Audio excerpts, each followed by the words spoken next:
Hey everyone, welcome back to the channel. Today we're diving into something that's both fascinating and a bit scary: electric shocks. You know that jolt you get when you accidentally touch a live wire? Well, have you ever wondered why alternating current, or AC, is often considered way more dangerous than direct current, or DC?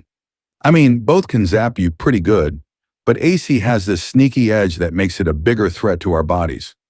Stick around for the next 7 minutes as I break it down step by step with some real science and a few whoa moments to keep things exciting. Let's get shocked. Safely, of course. First off, let's quickly recap what AC and DC even are, because understanding the basics is key here. Imagine electricity like water flowing through a pipe. DC, or direct current, is like a steady stream. It flows in one direction constantly, no interruptions. Think of your phone battery or a car battery. That's DC at work. AC, on the other hand, is alternating current, which flips direction back and forth super fast, usually 50 or 60 times a second in your home outlets.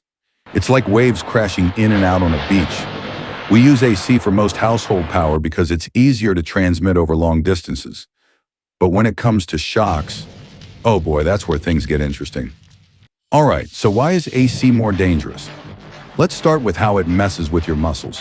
You see, when electricity hits your body, it overrides your nerves and forces your muscles to contract.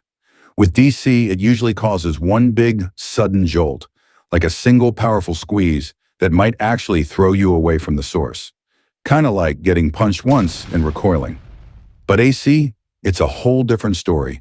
Because it alternates so rapidly, at that 50 to 60 hertz frequency, it makes your muscles contract and relax over and over again, super quickly. This leads to something called tetany, where your muscles basically lock up in a continuous spasm. Imagine grabbing a live wire and your hand clenching so tight you can't let go. That's terrifying, right? It prolongs the shock, letting more current flow through you longer, which amps up the damage.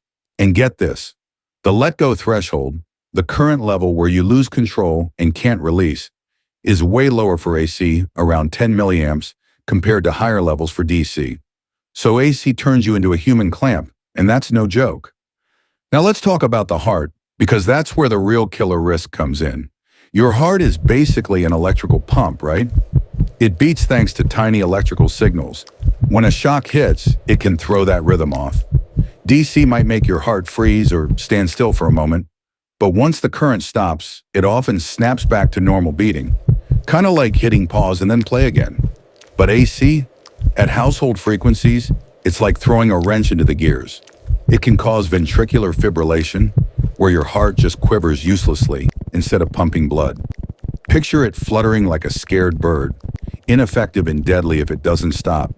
And here's the kicker. AC can trigger this at much lower currents, as little as 30 milliamps across the chest for a second or two, while DC needs 90 to 130 milliamps for the same effect. Recovering from fibrillation is tough.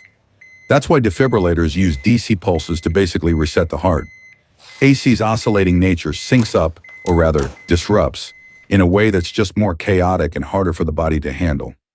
Oh, and there's more. Your skin acts like a barrier, but AC penetrates it better because of something called capacitive reactance.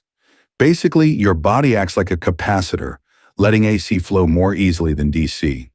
AC stimulates sweat glands, making your skin even more conductive, which ramps up the current. And don't forget voltage peaks.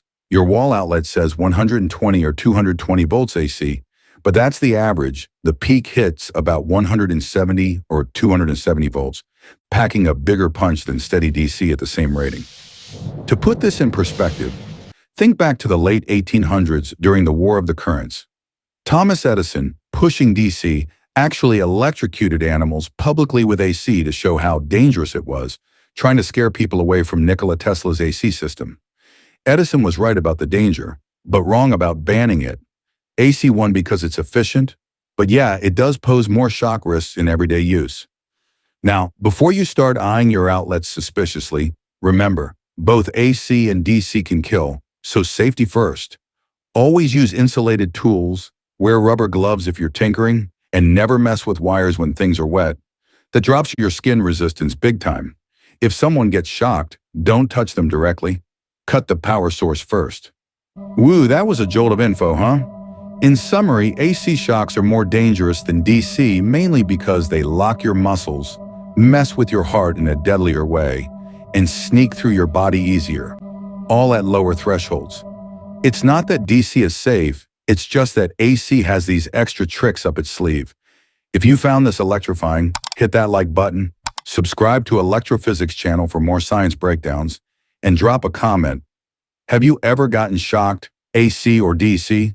Stay safe out there, and remember, respect electricity, folks. Thanks for watching, and see you to the next video.